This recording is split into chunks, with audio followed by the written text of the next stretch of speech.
ரிஷபராசி சொந்தங்களுக்கு வணக்கங்க. எல்லோரும் இன்புற்றிருக்க நினைப்பதுவே அல்லாமல் வேறொன்று அறியேன் பராபரமே. இந்த வாழ்க்கை அப்படிங்கிறது சூரியன் இல்லைங்க. என்னைக்குமே முழுமையா பிரகாசிக்கிறதுக்கு. அது ஒரு நிலா மாதிரி. வளர்பரியும் இருக்கும், தேய்பிரியும் இருக்கும். எல்லாமே இருக்கும். ஒரு நாள் மறைந்து போகும். அதை உணர்ந்து செயல்படுங்க. ரொம்ப நாளைக்கு நம்ம இருக்க போறதில்ல. ஆனா இருக்கக்கூடிய நாட்கள்ல நம்ம எப்படி வாழணும், எந்தெந்த விஷயங்களுக்கு துணை போகணுங்கிறத உணர்ந்து வாழணும். தெய்வத்துக்கு அடிபணிஞ்சு வாழணும். ஒரு சிலர் சொல்லுவாங்க, "அட போப்பா! என்ன பண்ணாலும் விதி நம்மள விடாது. விரட்டிக்கிட்டே தான் வரும்." கண்டிப்பா. விதி என்று எதையுமே நீ விட்டு விடாத. கடவுள்கிட்ட தொடர்ந்து வேண்டும். அந்த விதியும் விளக்கக்கூடிய சக்தி தெய்வத்துக்கு உண்டு. நம்ம வெளிய தேடிக்கிட்டு இருக்கோம். ஆனா, நல்ல மனசு தான்ப்பா கடவுளு. உங்களுக்குள்ள தான் இருக்கு. நடத்தியதும் நீயே, நடத்தப் போவதும் நீயே. நடப்பவை அனைத்தும் நன்மை தருவதாக இருக்கட்டும். இறைவான்னு சொல்லி கடவுள்கிட்ட உண்மையான பக்தியோட உங்களுடைய வாழ்க்கையை ஒப்படைச்சிருங்க. அப்படி உண்மையும், நம்பிக்கையும் உங்கள ஒரு நாளும் கைவிடாது. எப்பேற்பட்ட சோதனைகள் வந்தாலும் சரி. நம்ம தலையில இவன் கஷ்டப்படணும்னு சொல்லி அந்த பிரம்மன் எழுதி அனுப்பியிருந்தாலும் சரிங்க. நாம அந்த கஷ்டத்த கடந்து போகுறதுக்கு தெய்வங்கள் துணை வருவாங்க. ஒரு சிலர் சொல்ல கேள்விப்பட்டிருக்கீங்களா? அந்த ஒரு நொடி இந்த கடவுள் என்ன காப்பாத்தலன்னா, என் வாழ்க்கை முடிஞ்சிருக்கும். அந்த மாரி நெறைய சம்பவங்கள் நெறைய பேர் சொல்ல கேள்விப்பட்டிருப்போம். அது நம்ம வாழ்க்கையிலும் நெறைய இடங்கள்ல நடந்திருக்கும். நம்ம எல்லாரும் கடவுள்கிட்ட வேண்டுறது என்னங்க? பிரச்சனையே இல்லாத வாழ்க்கைய கேட்கிறோம். ஆனா கண்டிப்பா அது கடவுள் கொடுக்க மாட்டாங்க. பிரச்சனையை எதிர்கொள்ளக்கூடிய சக்திய கேளுங்க. நிச்சயம் அது உங்களுக்கு கொடுப்பார். ஓகேங்களா? ஏன்னா உங்களுக்கே அப்பதான் வாழ்க்கையின் மீது ஒரு பிடிமானம் இருக்கும். நான் எவ்வளவு கஷ்டப்பட்டு இந்த வாழ்க்கைய நான் வாழ்ந்துட்டு இருக்கேன்னு தெரியுமா? நீ எவ்வளவு கஷ்டப்பட்டு இந்த வெற்றியை அடைஞ்சிருக்கன்னு தெரியுமா? கஷ்டங்கள் வந்தாதான் இன்பத்திற்கே தகுதி. புரியுதுங்களா? சர்வசாதாரணமா எல்லாருக்கும் எல்லாம் கிடைச்சுட்டா, அப்புறம் நல்லதுக்கும், கெட்டதுக்கும் வித்தியாசம் தெரியாது. சுகத்திற்கும், துன்பத்திற்கும் வித்தியாசம் தெரியாது. யாருமே உண்மையா இருக்க மாட்டாங்க. யாருக்குமே உழைப்போட அருமை தெரியாது. புரியுதுங்களா? நெறைய விஷயங்கள உங்களுக்குள்ளே கேள்விகளாக வைக்கிறப்போ, அத தெய்வங்கள் கிட்ட பதில தேடுங்க. குறிப்பா தூய்மையான சிந்தனைகளுக்கு சொந்தக்காரர்களான ரிஷப ராசிக்காரர்களே, நெறைய வாழ்க்கையில கேள்வி வச்சிருக்கீங்க. அது இறைவன் கிட்ட வைங்க. உங்களுக்கு அதற்கான பதில கொடுப்பார். நம்ம தேடக்கூடிய அனைத்துமே நமக்குள்ள தான் இருக்கு. நம்ம அத தேடக்கூடிய விதத்துல தான் அது செயல்படும். அப்படிதாங்க. தெய்வம் இருக்கு. என்னுடைய வாழ்க்கைய சிறப்பா மாத்தி குடுக்கும்னு நம்புறீங்களா? கட்டாயம் அது நடக்கும். ஒரு சிலர்லாம் பாத்தீங்கன்னாக்க, நம்மளோட வீடியோ பதிவுல நெறைய பேர் பேசுவாங்க. "அட இந்த பொண்ணுக்கு என்னப்பா ஜோசியம் தெரியப்போது ஒண்ணுப்பா, அது ஏதோ ஒண்ணு பேசிக்கிட்டு இருக்கு, உளறிட்டு இருக்கு. யாரோ எழுதி குடுக்குறாங்க, யாரோ அது பண்றாங்க." சரி என்ன வேணா பேசிட்டு போங்க. பட் உங்களுக்கான பலன் உண்மைன்னு நெனைக்கிறவங்களுக்காக நான் ஒரு விஷயம் சொல்றேன். ஒவ்வொரு வீடியோ பதிவுமே உங்களுடைய வாழ்க்கைக்கு ஒரு மாற்றத்தை ஏற்படுத்துங்கிறத நம்பிக்கையோட தாங்க நான் ஒவ்வொரு நாளும் வீடியோ பதிவே நான் பதிவிட்டுட்டு இருக்கேன். நல்ல விஷயங்கள யார் வேணா சொல்லலாங்க. அதை தான் நானும் செஞ்சுகிட்டு இருக்கேன்.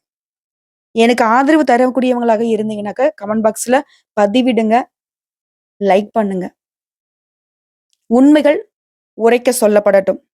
உண்மைகளுக்கு என்றும் ஆதரவு கிடைக்கட்டும். சரிங்க. தலைப்பு பார்த்திருப்பீங்க. 30 ஆண்டுகளுக்கு பின் வரக்கூடிய திரிகிரக யோகத்தினால சில ராசிக்காரங்களுக்கு தொட்டதெல்லாம் வெற்றியாக மாறப்போகுது. சொல்லப்போனா வாழ்க்கையில உச்சத்தை தொட போறீங்க. இன்னும் ஒரு படி மேல சொன்னா பணமழை கொட்ட போகுதுங்க. இனி எல்லாமே உங்க வாழ்க்கையில சக்சஸ் தான். தோல்விங்கிற பேச்சுக்கு இடமே இல்ல. அது என்னம்மா திரிகிரக யோகம் அப்படின்னா என்ன? எதனால அந்த யோகம் உருவாகி இருக்கு? இதெல்லாம் ரிஷபத்திற்கு என்ன பலன் கேக்குறீங்களா? முதல்ல ஜோதிடத்துல அந்த திரிகிரக யோகம்னா என்னங்க? கிரகங்களுடைய பெயர்ச்சியை தான் நம்ம இப்படி சொல்லுவோம். இது ஒரு அற்புதமான நிகழ்வு. 3 கிரகங்கள் ஒரே ராசியில இணையும் போது நிகழக்கூடியது தான் இது. அது மார்ச் மாதத்துல சூரிய பகவான், சனீஸ்வர பகவான், சுக்கிர பகவான் இவங்க 3 பேருமே 30 வருஷம் கழிச்சு மீன ராசியில இணையறாங்க. இதுதாங்க ஒரு அற்புதமான வாய்ப்பையும், வாழ்க்கையில நேர்மறையான மாற்றங்களையும் வழங்க போகுது. இந்த திரிகிரக யோகத்தினால பயனடையக்கூடியவங்க அதிர்ஷ்டத்தை பெற போறாங்க, வெற்றியை பெற போறாங்க, எதையுமே சமாளிக்கக்கூடிய சக்தியை பெற போறாங்க. சமூகத்துல உங்களுடைய அந்தஸ்து உயர போகுது. இந்த கிரகங்களுடைய பெயர்ச்சி அப்படிங்கிறது ஒருத்தனுடைய விதியவே மாற்றி அமைக்கக்கூடியதுல முக்கிய பங்கு வகிக்கும். அப்படித்தாங்க கிரகங்கள் வந்துட்டு ஒரு ராசியிலிருந்து இன்னொரு ராசிக்கு நகரும் போது எல்லாருடைய வாழ்க்கையிலுமே ஒரு பாதிப்பை ஏற்படுத்தும். அந்த பாதிப்புங்கிறது நேர்மறையாவும் இருக்கும், எதிர்மறையாவும் இருக்கும். சொல்லப்போனா ஒவ்வொரு கிரகத்துடைய பெயர்ச்சியும் வந்துட்டு தனித்துவமான ஆற்றலை கொண்டது. இப்ப சனி சுபகன் ஒரு இடத்துல இருந்து இன்னொரு இடத்துக்கு நகர்றாருனாக்கா அதுக்கு ஒரு பலன் உண்டு. குரு பகவான் நகர்ந்தானாக்கா அதுக்கு ஒரு தகுந்த மாதிரி பலன் உண்டு. இப்படி சில அரிதான சந்தர்ப்பங்கள்ல ஒரே ராசியில பல கிரகங்களும் இணையறதுக்கு வாய்ப்பு இருக்கு. இப்ப இந்த 3 கிரகங்கள் ஒரே ராசியில இணையறது திருகிரக யோகம். இந்த யோகம்ங்கிறது 30 வருஷத்துக்கு அப்புறம் நடக்குது. அதாவது வியாழனுக்கு சொந்தமான மீன ராசியில உருவாகுது. அது குருவுடைய ராசி தான் மீன ராசி. இதனால அதாவது நினைச்சு கூட பார்க்க முடியாத அளவுக்கு அதிர்ஷ்டத்தை பெறக்கூடியதுல 2வது ராசியாக இருக்கிறவங்க இந்த ரிஷப ராசிக்காரங்க. அப்படி என்னமா பலன்களை ரிஷபம் அனுபவிக்க போறாங்க பார்க்கலாமா? கேட்க நல்லா தான் இருக்கு. இந்த திரிகிரக யோகம் வந்து ரிஷப ராசிகளுக்கு பயனுள்ள மாற்றங்களை ஏற்படுத்த போகுது. இந்த சக்தி வாய்ந்த யோகம்ங்கிறது இந்த ராசிக்காரர்களுக்கு வருமானத்தையும் லாப வீட்டுல உருவாகிறதுனால இவருடைய நிதிநிலையில முன்னேற்றத்தையும் ஏற்படுத்த போகுது. அதே மாதிரி வேலை இல்லாதவங்களுக்கு இவருடைய தகுதிக்கேற்ற நல்ல வேலையும், ஆல்ரெடி வேலை இருக்கிறவங்களுக்கு சம்பள உயர்வும் நீங்க எதிர்பார்க்கலாம். அதே மாதிரி மத்தவங்க கிட்ட உங்க பணம் சிக்கி இருக்கு இல்லையா, வருமோ வராதோ போராடிக்கிட்டு இருக்கீங்க இல்லையா, அந்த பணத்தை திரும்பவும் மீட்டெடுக்க போறீங்க. இதுவே சொந்தமா தொழில் செய்றீங்க, வியாபாரம் பாக்குறீங்க அப்படின்னாக்கா ரிஷப ராசிக்காரர்களுக்கு ஆண்களோ பெண்களோ பல்வேறு ஒப்பந்தங்கள் மூலம் நீங்க எதிர்பாராத லாபத்தை அடைய போறீங்க. எதிர்பார்த்த லாபத்தையும் தாண்டி எதிர்பாராத வகையில லாபம் உண்டு. அதே மாதிரி வெளிநாடு தொடர்பான பயணம் போயிட்டு வர்றதுக்கான யோகம் இருக்கு. இது வந்து வியாபாரத்தை விரிவுபடுத்துவதற்கான சாதகமான நேரம்னே சொல்லலாம். சொல்லப்போனா பழைய முதலீட்டுல இருந்து கூட இப்ப லாபம் பார்ப்பீங்க. அந்த அளவுக்கு அதிர்ஷ்டமான வாய்ப்புகள் உங்களுக்கு வரப்போகுது. அதே நேரத்துல குழந்தைகள் தொடர்பான சில நல்ல செய்திகளையும் பெற போறீங்க. அவங்களுடைய முயற்சிக்கு அவருடைய ஆரோக்கியம் உறுதுணையாக இருக்கும். இது மட்டும் இல்லைங்க, இந்த யோகத்தின் காரணமா ரிஷப ராசிக்காரங்க வாழ்க்கையில பல நேர்மறையான பலன்களை பெற போறீங்க. அதாவது நல்ல விஷயங்கள் உங்களுடைய வாழ்க்கையில நிலவிட்டு வந்த பல்வேறு பிரச்சனைகள் இந்த காலகட்டத்துல முடிவுக்கு வரப்போகுது. யோகமான நேரம். தனிப்பட்ட வாழ்க்கையிலயும் சரி, தொழிலையும் சரி வெற்றி பெற போறீங்க. செழிப்பு உண்டாக போகுதுங்க. மாணவர்களை பொறுத்தவரைக்கும் இந்த யோகத்தினால போட்டித் தேர்வுகள் கூட வெற்றி பெறுவீங்க. அரசாங்க கனவெல்லாம் இப்போ வந்துட்டு நனவாக போகுது. சிறந்த முடிவுகளை அடைவதற்கான அதிக வாய்ப்புகள் இருக்கு. சொல்லப்போனா மாணவர்களுக்கெல்லாம் விரும்பிய பள்ளி மற்றும் நிறுவனத்துல சேர்க்கை கிடைக்கும். நீண்ட காலமா ஒரே நிறுவனத்துல வேலை பார்த்துட்டீங்களா, புதிய நிறுவனத்துல பொறுப்புகளோட நல்ல வேலை கிடைக்கும். இந்த காலகட்டத்துல நிலுவையில் இருக்க உங்களுடைய அனைத்து வேலையுமே வெற்றிகரமா முடிச்சுக்க போறீங்க. மொத்தத்துல இந்த திரிகிரக யோகம்ங்கிறது ரிஷபத்திற்கு வாழ்க்கையே அமோகமா மாத்தி கொடுக்க போகுதுங்க. அடுத்தடுத்து சொல்லணும்னா வாழ்க்கையில பல்வேறு துறைகள்ல வெற்றிகள் குவிய போகுது. வேலையில இருக்கிறவங்களுக்கு பதவி உயர்வும் புதிய வேலை வாய்ப்பும் பெற போறீங்க. அலுவலகத்துல உங்களுடைய முயற்சிகள் மற்றும் திறமைகளுக்கு வந்து அங்கீகாரம் கிடைக்கும். சக ஊழியர்கிட்ட ஆதரவு கிடைக்குங்க. உற்சாகமா இருக்க போறீங்க. அதே மாதிரி நிதி ரீதியா நீங்க பணத்தை சேமிக்கிறதுல வெற்றி பெற போறீங்க. இது உங்களுடைய எதிர்காலத்துக்கு பாதுகாப்பு கொடுக்கும். அதே மாதிரி தனிப்பட்ட முறையிலும் சரிங்க, வணிக நோக்கத்திற்காகவும் தொலைதூர பயணம் போயிட்டு வருவீங்க. இந்த காலகட்டத்தை மட்டும் சரியா பயன்படுத்திட்டீங்க அப்படின்னா உங்களுடைய பல லட்சியங்களை இப்ப நிறைவேற்றி கொள்ள முடியுங்க. சொல்லப்போனா இந்த திரிகிரக யோகம்ங்கிறது பல்வேறு நன்மைகளை உங்களுக்கு கொடுக்க போகுது. இது வந்து ஒரு சுப யோகம்னு சொல்லலாம். இந்த வாழ்க்கைக்கு ஆறுதலையும் ஆடம்பர வாழ்க்கையும் தரப்போகுது. சொத்து, வண்டி, வாகனம் வாங்குவீங்க. கூடுதல் சொத்துக்களை வாங்குவதற்கான அதிர்ஷ்டம் கூடி வந்திருக்கு. உங்களுடைய குடும்ப சூழ்நிலை உங்களுக்கு இணக்கமா இருக்க போகுது. மேலும் குடும்பத்துல இருக்கிறவங்க கிட்டயும் சரி, உறவுக்காரங்கிட்டையும் சரி மதிப்பு மரியாதை உயர போகுதுங்க. உங்களுடைய வாழ்க்கை துணை கிட்ட நெருக்கம் அதிகமாகும். உங்களுடைய உணர்வு ரீதியா பலப்படுத்திக்க போறீங்க. சமூகத்துல உங்களுடைய இமேஜ் அப்படிங்கிறது மேம்பட போகுது. இதன் விளைவா மரியாதை மற்றும் அங்கீகாரம் கிடைக்கும். மொத்தத்துல இந்த யோகம் வந்து உங்க வாழ்க்கைய அடுத்த கட்டத்துக்கே கொண்டு போகுதுங்க. இது மட்டும் இல்லாம ஒரு பிரகாசமான எதிர்காலத்தை அளிக்க போகுது. இந்த அரிய கிரக நிலை உடைய ராசியில ஒரு சக்தி வாய்ந்த கிரக நிலைனே சொல்லலாம். தன்னம்பிக்கை அதிகமாகுது. உங்க வாழ்க்கையில தடைகளை தாண்டி வெற்றி அடைய வைக்குது.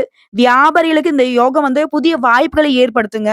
கூட்டு தொழில் செய்றவங்களுக்குலாம் பெரிய ஒப்பந்தங்களை பெற போறீங்க. இதுவே தொழில் பார்த்துட்டு இருக்கீங்க அப்படின்னாக்கா, இல்ல வேலை பார்த்துட்டு இருக்கீங்க அப்படின்னாக்கா, முன்னேற்றத்தை அடைய போறீங்க. தனிப்பட்ட வாழ்க்கைய பொறுத்தவரைக்கும் சரி, திருமணம் ஆனவர்களா இருந்தீங்கன்னாக்கா, உங்களுடைய உறவுகள்ல அமைதியும், மகிழ்ச்சியும் அனுபவிக்க போறீங்க. திருமணம் ஆகாதவங்களுக்கு உங்களுக்கு பொருத்தமான ஒரு நல்ல வரன சந்திக்க போறீங்க. சந்திப்பு அப்படிங்கிறது உங்கள வந்து திருமண பந்தத்துக்குள்ள கொண்டு போகும். சொல்லப்போனா சாதகமான காலகட்டத்துல இருக்கீங்க.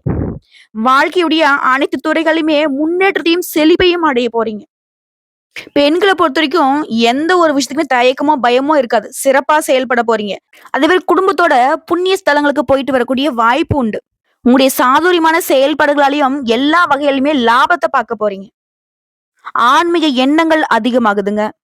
தொழில் ரீதியாவும் சரி, வியாபார ரீதியாவும் சரி, நீங்க எதிர்பார்த்த பணம் கைக்கு வரும். அரசாங்கத்தின் மூலம் உங்களுக்கு நடக்க வேண்டிய காரியங்கள் எல்லாமே தங்கு தடை இல்லாம நடக்குங்க. இதே உத்தியோக பணிகள் இருக்கிறவங்களுக்குலாம் உங்களுடைய எதிர்பார்ப்புகள் எல்லாமே பூர்த்தியாகுங்க. இப்ப வரைக்கும் பார்த்தது பொது பலன்கள். இது வந்து ரிஷப ராசிகளுக்கு இந்த திரிகிரக யோகம்ங்கிறது எந்த அளவுக்கு அதிர்ஷ்ட வாய்ப்ப கொடுத்திருக்குங்கிறத தெரிஞ்சுக்கிட்டோம். இப்ப விரிவா நட்சத்திர பலன்களையும் சேர்த்து பார்த்துடலாங்க. கார்த்திகை நட்சத்திரம் 2ஆம் பாதம், 3ஆம் பாதம், 4ஆம் பாதம். பண வரவுல ஏற்றமான காலகட்டம். எதையுமே சமாளித்து விடக்கூடிய சக்தி கிடைக்குதுங்க. ஆடம்பர செலவு பண்ணுவீங்க. புதுசா வீடு வாங்குறது, மனை வாங்குறது, அது சம்பந்தப்பட்ட முயற்சிகள்ல வெற்றி. திருமண வயதுல இருக்கிறவங்களுக்கு நல்ல வரன் கிடைக்க பெறுவீங்க. திருப்தியான மன வாழ்க்கையும், சந்தான பாக்கியம் கிட்டுங்க. அது குழந்தை பாக்கியம் கிட்டும். அடுத்து ரோகிணி நட்சத்திரம். உடைய திறமைகளை வெளிப்படுத்த அதிர்ஷ்ட வாய்ப்புகள் உண்டு. உடைய செயல்பாடுகள் வந்து தடைகள் விலகுது. உங்க உழைப்பிற்கான பாராட்டுகளை பெறுவீங்க. நீங்க எதிர்பார்த்த இடத்திற்கு இடமாற்றம் கிடைக்கும். குடும்பத்தை விட்டு பிரிந்து போனவங்க கூட திரும்ப குடும்பத்தோட சந்தோஷமா நேரம் கழிக்கூடிய அளவுக்கு யோகம். அலைச்சல்கள் இருந்தாலும் அங்கீகாரம் உண்டு. உழைப்புக்கான உயர்வு உண்டு. அடுத்து மிருகசீரிடம் நட்சத்திரம் 1ஆம் பாதம், 2ஆம் பாதம். மேல் அதிகாரம் கிட்ட ஆதரவு உண்டுங்க. அங்கீகாரம் உண்டு. உடல் பாதிப்புகள் விலகுது. சூழ்நிலை எல்லாமே உங்களுக்கு சாதகமா இருக்கு. உங்களுக்கு வர வேண்டிய நிலுவைத் தொகை உடனடியா வந்து சேரும். நிதி ரீதியா, பொருளாதார ரீதியா உயர்வை பார்க்க போறீங்க. குடும்பத்திலையும் சுப நிகழ்ச்சிகள் நடக்க போகுது. ஒரு சிலலாம் வெளிநாட்டு பயணம் மேற்கொள்ளக்கூடிய யோகம் உண்டு. இப்போ வரைக்கும் பார்த்த பொது பலன்கள் மற்றும் நட்சத்திர பலன்களும் ரிஷப ராசிகளுக்கு யோகம் தாங்க. உங்களை பொறுத்த வரைக்கும் பரிகாரம் மற்றும் வழிபாடு. ஒவ்வொரு திங்கட்கிழமையும் சிவபெருமானுக்கு விரதம் இருந்து கரும்பு சாறால அபிஷேகம் செய்து வில்வ இலைகளால அர்ச்சனை செய்ய பணத்தட்டுப்பாடு நீங்கும். குழப்பங்கள் விலகும். நீடித்த சந்தோஷம் கிடைக்குங்க.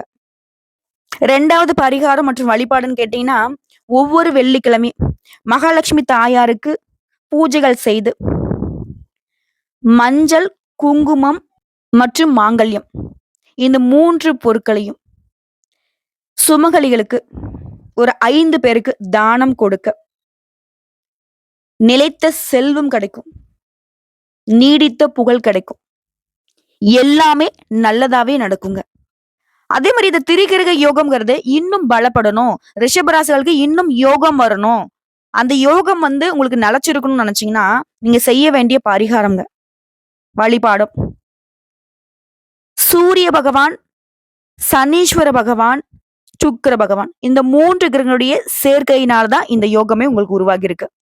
அப்ப சுக்கிர பகவானுடைய யோகத்தை இன்னும் அதிகப்படுத்தணும்னு நினைச்சீங்கன்னா, ஒவ்வொரு வெள்ளிக்கிழமையுமே சுக்கிர பகவானை வணங்கி வீட்டுல நல்லெண்ணெய் தீபம் ஏற்றி மனசார வேண்டிக்கோங்க. கஷ்டங்களும் துக்கங்களும் காணாமல் போகும். கவலைகள் எல்லாமே பறந்து போகும். பொன்னும் பொருளும் சேரும். பணம் பல வழிகள்ல உங்களை வந்து சேரும். ஒரு மனுஷனுடைய வாழ்க்கையில நல்லது நடக்கணும்னு நினைச்சா, அதாவது குருவுடைய அருள் இருந்தாதான் திருவருள் பெற முடியும். அதாவது இறை அருள் பெற முடியும். அந்த மாதிரி தாங்க சுக்கிர பகவானுடைய அருளை பெறுவதும் மிக மிக அவசியம். ஏன்னா திருமண யோகத்துக்கும் சரி, வீடு கட்டுறதுக்கு, மனை வாங்குறதுக்கு, சொத்துக்களை பெறுவதற்கு, சந்தான பாக்கியம்னு சொல்லக்கூடிய குழந்தை செல்வதற்கும், பொருளாதார பிரச்சனைகள் இல்லாம போகிறதுக்கும், கடன் தொல்லை இல்லாம போகிறதுக்கும், வாழ்க்கை வளமா வாழ்றதுக்கும் சுக்கிர பகவானுடைய அருளை பெற வேண்டும். அப்போ ஒவ்வொரு வெள்ளிக்கிழமையும் சுக்கிர பகவானுக்கு வழிபாடு வைங்க. அடுத்துதான் சூரிய பகவானுடைய வழிபாடு. இவரை பொறுத்த வரைக்கும் நவகிரகங்களுடைய முதல்வன்.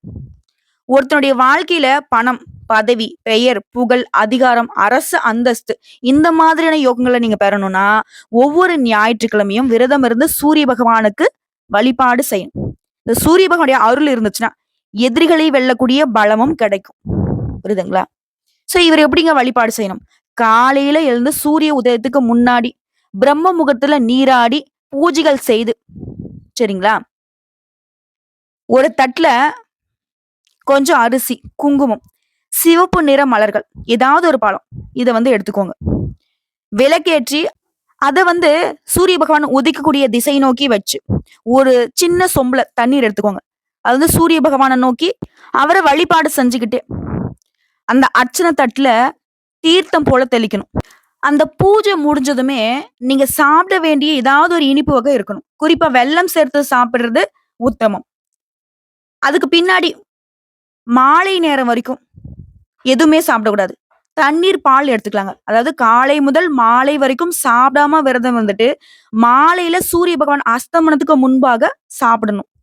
ஒருவேளை சூரிய அஸ்தமனத்துக்கு முன்பா சாப்பிட முடியல அப்படின்னா, அன்னைக்கு நாள் முழுக்கவே சாப்பிடக்கூடாதுங்க. அடுத்த நாள் காலையில சூரிய உதயத்துக்கு பின்னாடி தான் சாப்பிடணும். இப்படி விரதம் இருக்கீங்க அப்படின்னா, உடல் ஆரோக்கியம் மேம்படும், ஆயுள் நீடிக்கும், கொடிய நோய்கள் கூட எதுவுமே உங்களை அண்டாது. முகத்துல வசீகரம் இருக்கும். சமூகத்துல மத்தவங்க மதிக்கூடிய நிலையில உங்களுக்கு உயர்வு இருக்கும். பொருளாதாரத்துல நல்ல வளர்ச்சி இருக்கும். துஷ்ட சக்திகளோ, செய்வினை மாந்திரிகமோ எதுவுமே வேலை செய்யாது. ஏன்னா அந்த அளவுக்கு சூரிய பகவானுடைய விரதம் அப்படிங்கிறது உங்களுக்கு பாதுகாப்பு அரணை கொடுக்கும்.